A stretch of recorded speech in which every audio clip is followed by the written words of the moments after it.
எப்படி ஜெபிக்கணும்ன்றத கூட இந்த வேத பகுதியில நம்ம புரிந்து கொள்வதற்கு அது ஏதுவாய் மாறுகிறது.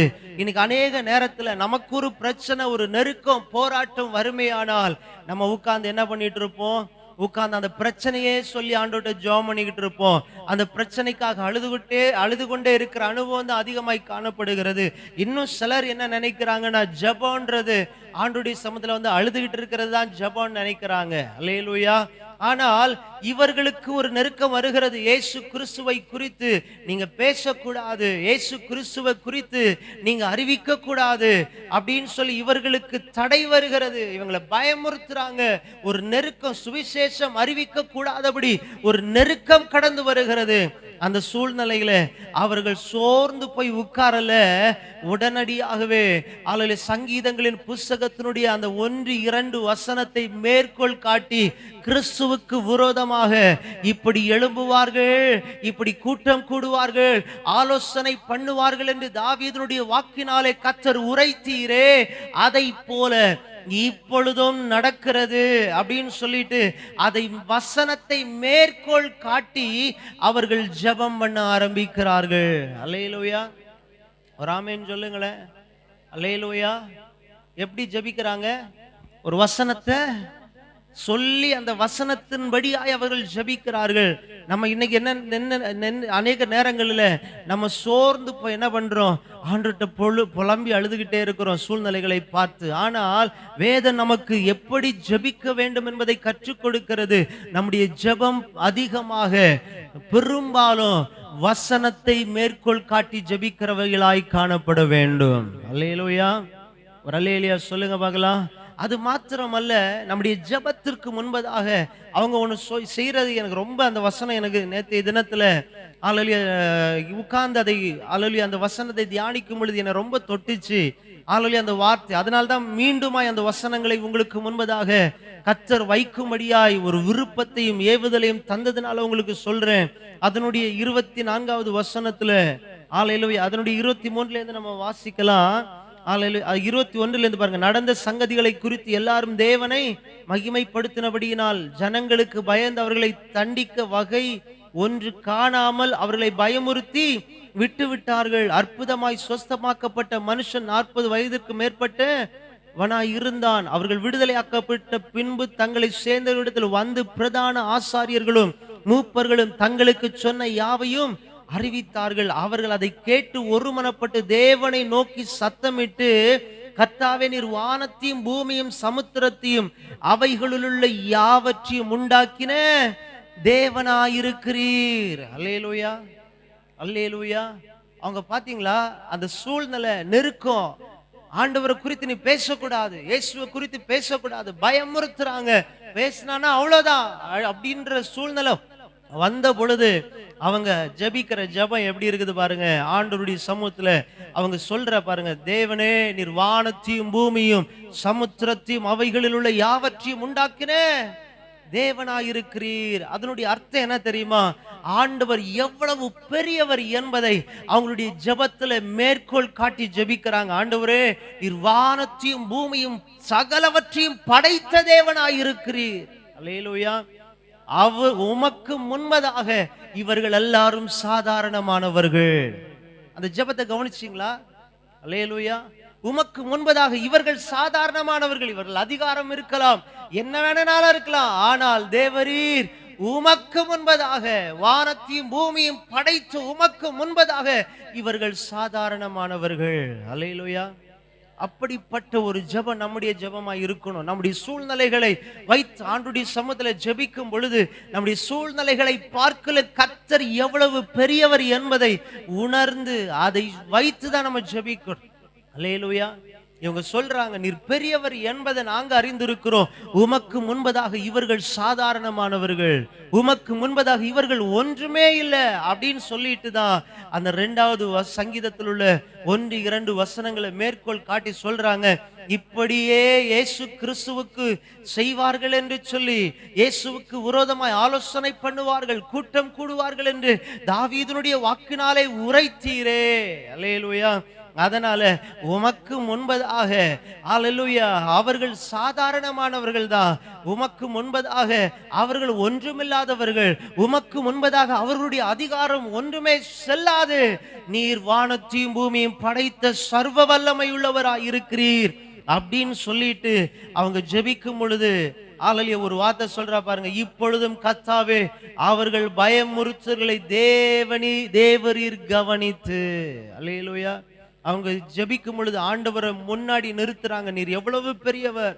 இரண்டாவது வசனத்தை வைத்து ஜெபிக்கிறாங்க. வசனத்தை சொல்லி ஜெபிக்கிற ஜெபம் அது வல்லமை உள்ளதான ஜெபம், அது அற்புதத்தை கொண்டு வருகிற ஜெபம். அல்லேலூயா ஒரு அல்லேலூயா சொல்லுங்களேன், ஒரு ஆமென் சொல்லுங்களேன். கர்த்தர் நல்லவர். அல்லேலூயா. அடுத்ததாக அவருடைய விருப்பத்தை சொல்றாங்க பாருங்க. இப்படி அவங்க பயமுறுத்துதலை நீங்க கவனிக்கிறீங்க, நீங்க பார்த்துட்டு அவங்க சொல்றாங்க பாருங்க, உம்முடைய பரிசுத்த பிள்ளையாகிய இயேசுவின் நாமத்தினாலே அடையாளங்களும் அற்புதங்களும் நடக்கும்படி செய்து பிணியாளிகளை குணமாக்கும்படி உம்முடைய கரத்தை நீட்டி உம்முடைய ஊழியக்காரர் உம்முடைய வசனத்தை முழு தைரியத்தோடு சொல்லும்படி அவர்களுக்கு அனுகிரகம் செய்தருளும் என்றார்கள். அல்லேலூயா. அவங்க விருப்பத்தை சொல்றாங்க. இன்னைக்கு நம்ம சொல்லும் பொழுது அது வேணும் இது வேணும் ஆண்டுடைய சமூகத்துல ஜெபிப்போம். ஆனா அவங்களுடைய ஒரு எதிர்பார்ப்பை பாருங்க, ஆண்டவரே உம்முடைய வசனத்தை தைரியமா எங்க ஊழியக்காரர்கள் பேசணும். அல்லேலூயா அல்லேலூயா. இயேசுவின் நாமத்தினால இன்னும் அற்புதங்கள் அடையாளங்கள் நடக்கட்டும் அப்படின்னு சொல்லி ஆண்டவருடைய சமூகத்துல விண்ணப்பம் பண்றாங்க. ஆண்டவர் பெரியவர்ன்றதை சொல்றாங்க, வசனத்தை மேற்கோள் காட்டி ஜெபிக்கிறாங்க. இவங்க பயமுறுத்தல பார்த்து நாங்க பயப்பட வேண்டியதில்லை, ஆனா நீர் பெரியவராய் இருக்கிறீர்னு சொல்லிட்டு ஆண்டவரே இந்த பயமுறுத்தலை நீர் கவனிச்சுக்கிடுங்க. ஆனா நாங்க தடையில்லாம எங்க ஊழியக்காரர்கள் கர்த்தருடைய வசனத்தை சொல்லணும். அவர்கள் தடையில்லாம அவருடைய பயமுறுத்தலை கண்டு சோர்ந்து போகாம இயேசு கிறிஸ்துவனுடைய நாமத்தினால இன்னும் அற்புதங்களை அடையாளங்களை செய்து பிணியாளிகளை குணமாக்கும்படி உம்முடைய கரத்தை நீட்டு உம்முடைய ஊழியக்காரர் வசனத்தை முழு தைரியமாய் அவர்கள் அல்லேலூயா பேசும்படி நீர் அனுகிரகம் செய்தருளும் என்று சொல்லி அவர்கள் ஜெபித்தார்கள். வேதம் சொல்லுகிறது, அவர்கள் ஜெபம் பண்ணின பொழுது அவர்கள் கூடியிருந்த இடம் அசைந்தது. ஒரு அல்லேலூயா சொல்லுங்க பார்க்கலாம். அங்கு சொல்லப்பட்ட அவர்கள் எல்லாரும் பரிசுத்த ஆவியினால் நிரப்பப்பட்டு தேவ வசனத்தை தைரியமாய் சொன்னார்கள். ஒரு அல்லேலூயா சொல்லலாமே, நல்ல உற்சாகமா ஒரு அல்லேலூயா சொல்லலாமே, நல்ல கைகளை உயர்த்தி ஒரு அல்லேலூயா சொல்லலாமே. அல்லேலூயா.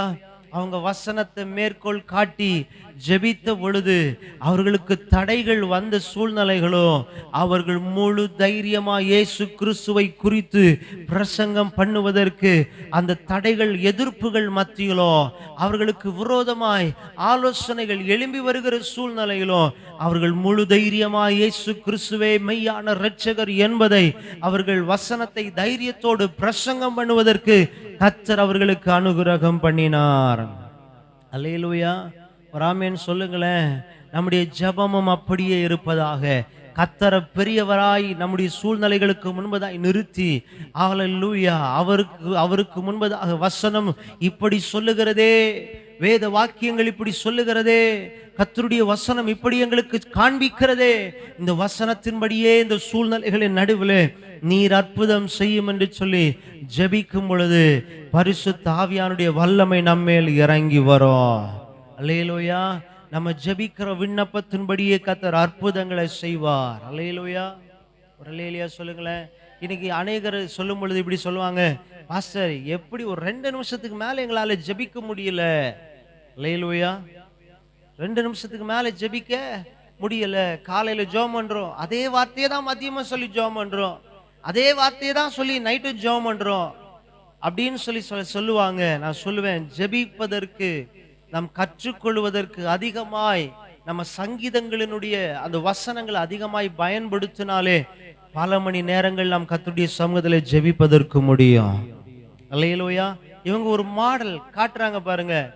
அந்த சங்கீத வசனத்தை வைத்தே என்ன பண்றாங்க, சொல்லி ஜெபிக்கிறார்கள். அப்படியே நம்மளும் ஜெபிக்க கற்றுக்கொள்ள வேண்டும். அல்லேலூயா. அந்த ஜெபத்துல தான் வல்லமை இருக்கிறது. அந்த ஜெபம் வல்லமை உள்ளதாய் கிரியைகளை நடப்பிக்கிறது. அல்லேலூயா. இன்றைக்கும் தேவ பிள்ளைகளுக்கு விரோதமாய் ஹalleluya. அப்படிப்பட்ட பயமுறுத்துதல்களும் அச்சுறுத்துதல்களும் ஹalleluya காணப்படுகிறது. எந்த அளவுக்கு இயேசு கிறிஸ்துவின் நாமம் ஹalleluya பிரசங்கிக்க கூடாது என்று சொல்லி ஆலோசனைகள் எழும்பி தடைகளை கொண்டு வந்தாலும், அதிகாரிகள் எழும்பி தடைகளை கொண்டு வந்தாலும், அதற்கு அதிகமா இயேசு கிறிஸ்துவின் நாமம் இன்றைக்கு பூமி எங்கும் பறைசாற்றப்பட்டு கொண்டிருக்கிறது. அது பலுகி பெருகி கொண்டிருக்கிறது.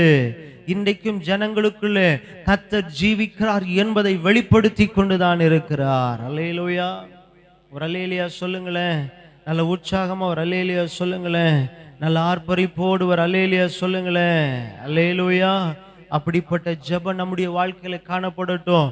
நமக்கு விரோதமாய் சத்துருக்கள் கிரியை செய்வார்கள். அல்லேலூயா. அப்படி மாம்சத்தோடு இரத்தத்தோடும் அல்ல, தேவ பிள்ளைகளுக்கு விரோதமாய் பிசாசு இன்றைக்கும் தந்திரமாய் எழும்பி கிரியை செய்து கொண்டிருப்பான். அல்லேலூயா. அதை பார்த்து சோர்ந்து போகாதபடி கர்த்தருக்கு விரோதமாய் எழும்புகிற ஆலோசனைகளை கர்த்தர் முறியடித்து முன்னேறி செல்வதற்கு கர்த்தர் கிருபை செய்ததை போல இன்றைக்கு நமக்கு கிருபை பாராட்டுவாராக. இன்றைக்கும் அப்படிப்பட்ட ஒரு ஜெப அனுபவத்தை நமக்கு கொடுப்பாராக.